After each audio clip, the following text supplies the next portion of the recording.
broke in the house and stole some, and really try to put it like they extorted something, but they really did some chunky. You know how they go. These doing you supposed to do when you were 14, 15, breaking the house, busting windows out of it. In Ejizzle's eyes, this was juvenile behavior. Hello, you might finally be looking at the one behind that wild shootout between those two crews. EBG been teasing this all week, and now a new clip just dropped, throwing Memphis straight into chaos. Fans swear they see Pooh Shiesty letting off shots at an EBG Ejizzle affiliate just hours after getting released. Ejizzle already talking payback. Now Pooh Shiesty. That's my boy. Them Pooh Shiesty babies, now they gonna be something. We got to do something with them motherfuckers. I ain't booing them motherfuckers destroy America. They the gremlin. And now it feels prophetic. He was supposed to. And people saying Pooh might have been safer locked up. It all kicked off from one move, the hit that shook the whole city. A 37-second video filmed in a dark parking lot off Airways Boulevard is going viral. The grainy clip allegedly shows Pooh. The sound, yeah, you could tell I took it as a diss, but it just, the reason what made me respond is because it was just false as hell. Like, it just was a whole bunch of make-believe and exaggerated situation. So that what just made me respond. The way Ejizzle saw it, Pooh Shiesty, still in his release clothes, jumping out and firing straight at a car linked to one of Ejizzle's closest homies. Within hours, Pooh Shiesty and Get Back were trending worldwide. The footage is pure chaos. A black Charger creeps up, voices shout, then 6 flashes light up the night. One man drops while the rest scatter. No, I was just like, man, yeah. I just hate capping that shit. The tension reached another critical point when If this footage is even half real, Pooh's first move after freedom was hitting an EBG soldier. That's not a flex, that's war. Memphis feels like it's seconds from another explosion. Insiders already claim the spot in the video matches a known EBG hangout. You can even hear someone yell, EBG out here. So I guess the whole thing been into it with her nigga all day, with her boyfriend all day. So bam, as I'm rolling up, he busts in the room and get the, like, he beating the shit, like just beating. I'm like, damn, what the I got going? Ejizzle didn't want to get involved, so right before the shots. Real or not, perception runs these streets, and perception can kill quicker than bullets. Pooh just got released after serving time on a federal gun conspiracy charge. His comeback was supposed to be about music, reconnecting with Gucci Mane, and rebuilding his 1017 name. I'm getting my leaving. So as I'm getting my leaving, I guess he took that in his head that I'm finna kill him or pop him or shoot him about his females. So bam, as I'm walking to get my up to bed, he take off running out the room. When he take off running out the room, he shoot all through the walls and What made matters worse was when false information. But if this video's real, that comeback just turned into a countdown. Memphis ain't been this tense since Dolph's murder. Streets once blasting, Shiesty's hits are dead silent, murals tagged over, and whispers of revenge spreading block to block.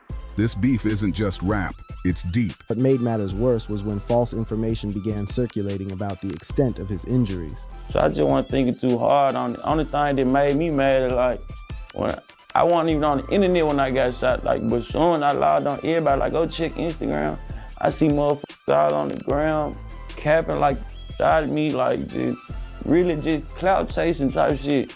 So that was just made me realize that a lot of these being these for attention or for the image. People were claiming credit for something they did. It's history, it's bloodlines. Before Back in Blood, before the 1017 chain, this war had already left scars, and now it looks like it's all coming back again. According to EBG Ejizzle, this whole mess started over something stupid, a small break-in where somebody grabbed a few things and tried to act like they just hit a jackpot. Right, I believe Pooh Shiesty posted something like, damn, that he dissed and now he can't even walk. Yeah. You know, something like that. According to Ejizzle, Pooh Shiesty They wanted clout, bragging like it was some major score, but to Ejizzle, that was weak. Straight rookie behavior. That's the kind of move young dudes pull just to look tough. Nothing real, nothing legendary. Then the other side started rapping about it like they just pulled off a movie heist. Yeah, he ain't had to do with nothing. You know what I'm saying? He got a lot of, yeah, he ain't had nothing to do with nothing. But get back going. The beef escalated further when both camps. And that's when things got ugly. A petty move turned into full-blown rap warfare. Everything exploded when Pooh Shiesty dropped Back in Blood with Lil Durk. That record was a street anthem, but to Ejizzle, it was a direct diss. He felt like they were twisting reality just to boost their name. Participated. I just feel like people scared to fuck with me because who I don't fuck with, you know what I'm saying? The reality was that being at odds with. From his view, Pooh and his crew were rewriting history, turning small run-ins into gangster stories. He saw it as fake fame built off lies. What really burned him wasn't just the cap. It was how they glorified it. I think it was signing, you know what I'm saying? It was a record label though that was finna sign me.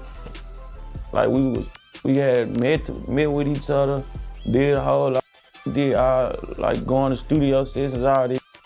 Then they hit my little brother, which my little brother, my manager, they hit him up like they ain't want to lose their relationship with other artists, so they ain't want to fuck me type of shit. The label had made their choice, and it wasn't in Egypt. Making it sound like they were running the city when it wasn't like that at all. To Ejizzle, they were turning real pain into rap entertainment, and that was disrespectful to the ones who truly lived that life. Then came the breaking point, when EBG Ejizzle got shot. That's when everything snapped.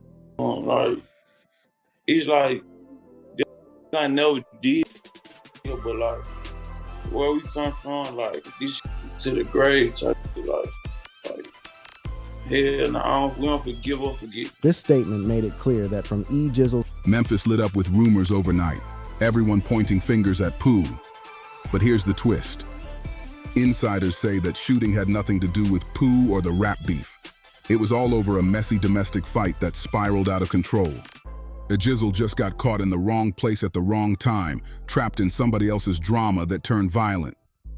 But once the story hit the streets, facts didn't matter anymore. Man, I think it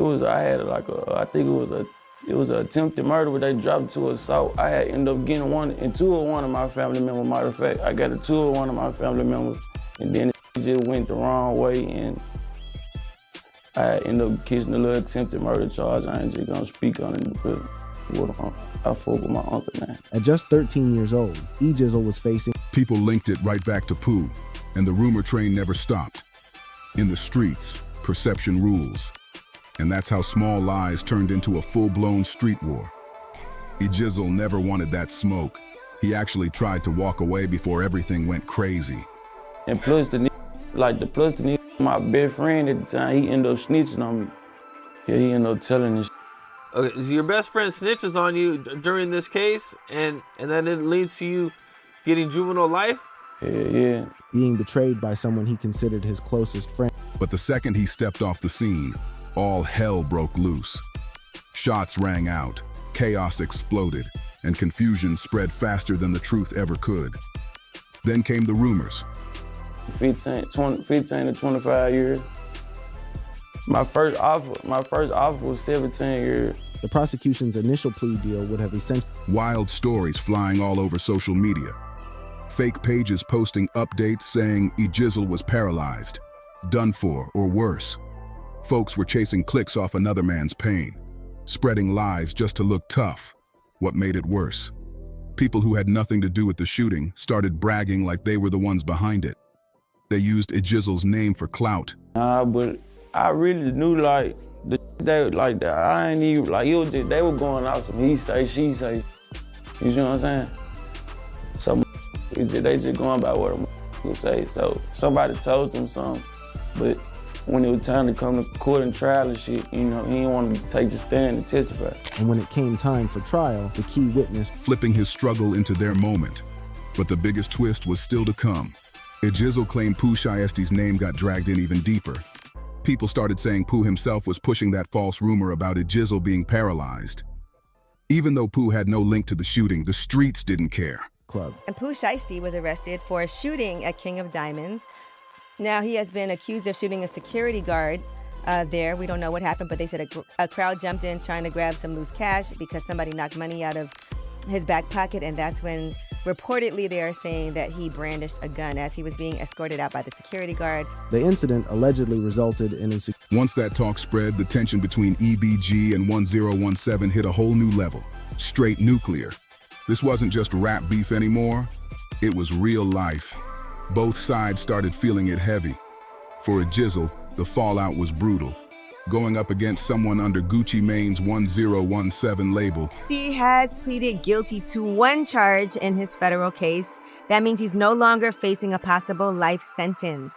So this resulted in prosecutors agreeing to suggest no more than a 97-month prison sentence. The plea deal he ultimately accepted, called Backed by Atlantic Records, came with serious heat. Promoters backed off, features vanished, and industry ties froze up overnight. Nobody wanted to get caught in the middle of a real street war. Shows were canceled, deals ghosted. I was in the womb. I was still in the belly. She rubbed Mr. Pooh. And it went from there. Whole neighborhood, Mr. Pooh, grandma, family, everybody. The Pooh part came from his childhood when he was Everything he'd been working for started slipping. The industry made it clear which side they were standing on, and it wasn't his. Behind all that pride, you could see the pain in Ejizzle's moves. This wasn't about fame or cash, it was about respect and the truth. He felt betrayed and disrespected, like his name was being used as a storyline instead of a reality. So that one charge that he is pleading guilty for is conspiracy to possess a firearm and furtherance of violent and drug trafficking crime. By taking the plea deal, he avoided the possibility. And when pride, pain, and reputation all collide in the streets, things never end quiet. That statement made it clear. For Ejizzle, this wasn't something you could fix with a handshake or talk it out moment. The disrespect ran way too deep.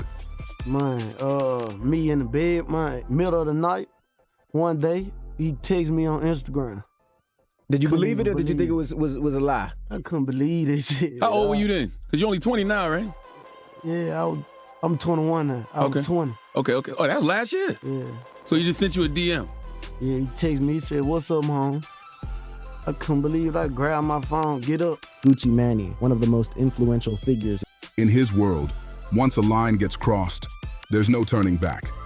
Not without blood, not without payback. When the smoke from that so-called burglary faded, things only got darker. This wasn't just rap beef anymore. He said, "This my number, FaceTime me." I FaceTimed him right there. We was on FaceTime for like 6 hours. Word.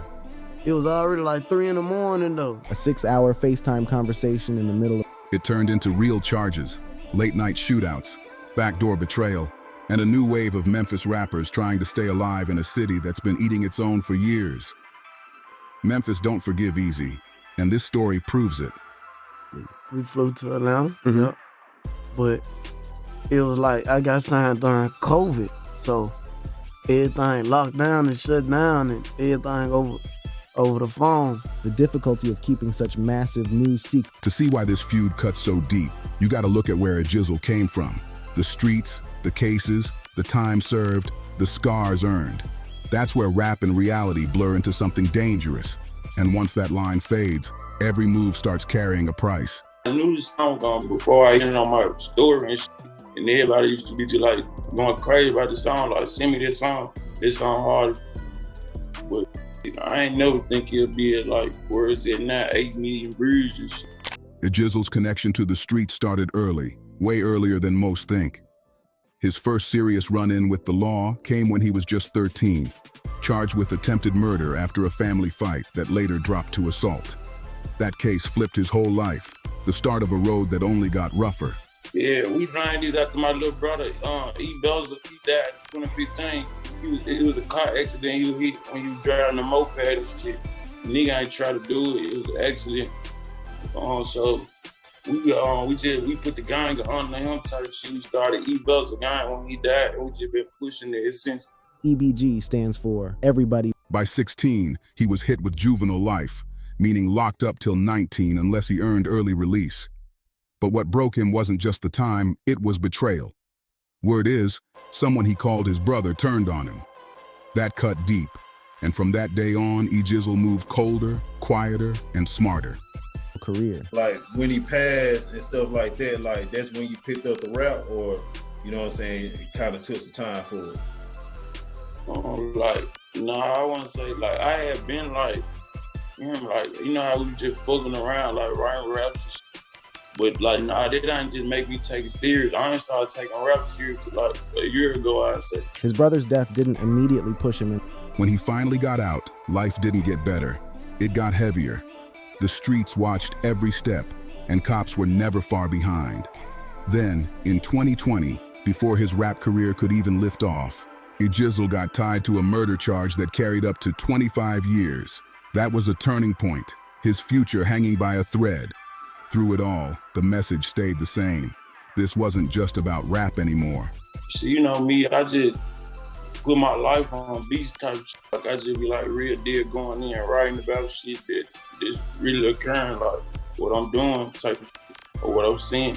This raw, unfiltered approach contributes to Every bar, every move came with real consequences.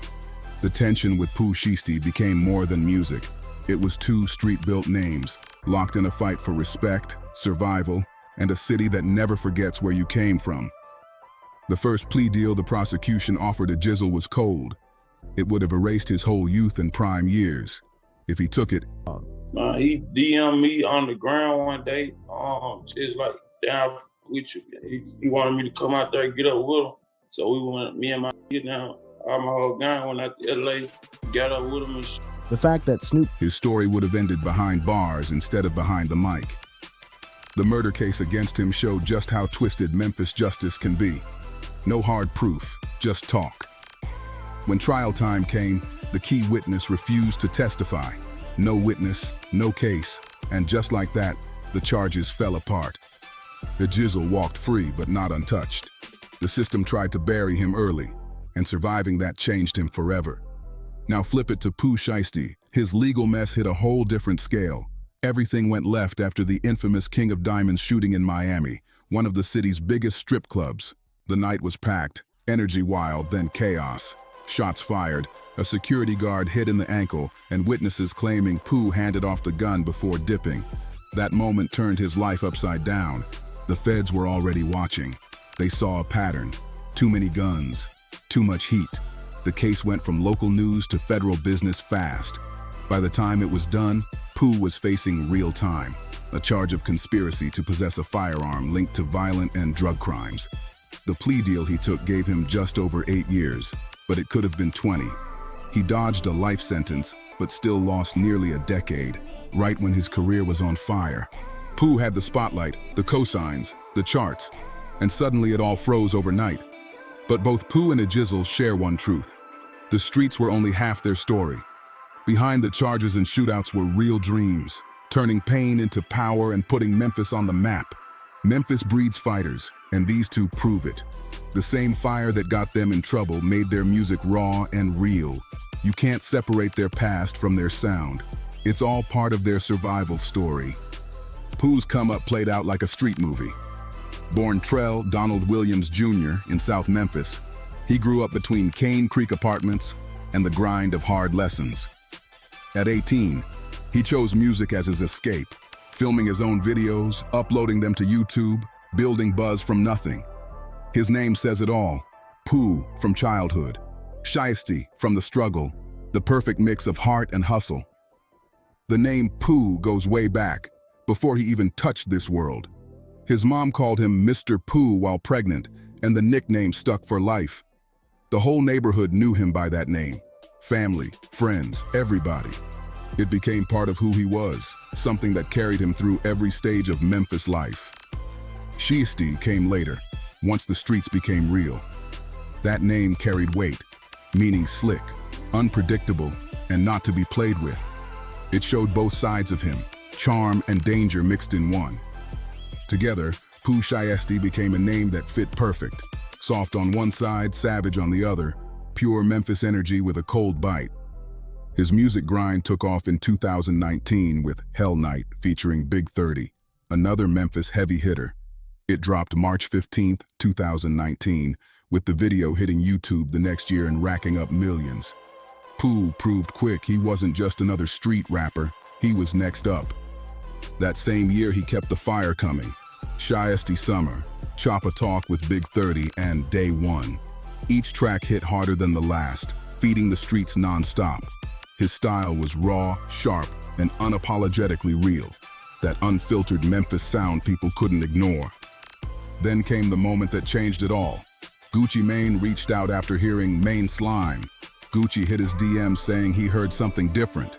What followed was a 6-hour FaceTime call that turned into the start of something huge. Gucci saw more than talent. He saw himself in Pooh, a new wave of Memphis grit mixed with Atlanta hustle. By April 2020, right in the middle of the pandemic, Pooh officially signed with Gucci's 1017 label under Atlantic Records. The whole deal went down remotely. Calls, emails, no big photo ops, but the bond was solid from day one. With Gucci backing him and his street buzz exploding, Pooh Shiesty became the new face of Memphis. His rise was fast, raw, and unstoppable, and the world was finally about to see who he really was. Keeping that kind of news secret was impossible. The moment Pooh Shiesty signed that deal, Memphis lit up. You could feel the energy, a young artist finally breaking through after grinding in the trenches. The hunger, the drive, the fire to shine. It was all right there in his story. But switch gears to EBG Ejizzle. His rise hit different, rougher, realer, and soaked in pain. Born Eric Gills Jr., straight out of Memphis, his name carried weight. EBG meaning everybody bleeds gorilla. But behind that code was heartbreak. The movement was named after his little brother who died in 2015. From then on, EBG wasn't just a crew, it was a mission, a way to honor family and survive the streets. At first, rap was just a side thing for Ejizzle, something to distract from the chaos. His brother's death didn't push him straight into music. It took time for that pain to turn into purpose. Eventually, rap became his voice, his way to turn trauma into truth and tell stories that no one else could. His breakout came with Rumors, a raw, unfiltered street anthem made before the Back in Blood feud, but dropped right after the Chaos hit. That track had been sitting on his phone for months, spreading through Memphis like wildfire. When it finally dropped, it blew up. Over 8 million views with no label, no big promo, just pure word of mouth. Ejizzle wasn't crafting radio hits, he rapped from the gut. No fancy studios or ghostwriters, just pain, loss, and Memphis reality. Fans connected instantly because they felt every word. Then came the wild twist. Snoop Dogg reached out. Yup, the legend himself. Word is, Snoop personally hit Ejizzle, flew him to LA, and told him he wanted to work with him. That cosign flipped everything. A West Coast icon showing love to a Memphis street rapper gave Ejizzle instant credibility and a new level of respect. That moment was more than a flex. It was validation. His story, once drowned in pain, had gone national. But fame doesn't erase the past. It just makes it louder. Every lyric, every rumor, every beef became part of the legend. This wasn't just about who had the better track. It was about what Memphis builds and what it breaks. Two artists molded by the same streets, fighting different battles, turning struggle into sound. In the end, that's the real Memphis story. Survival, pain, and the price of staying real when the world's watching. Don't forget, subscribe and comments.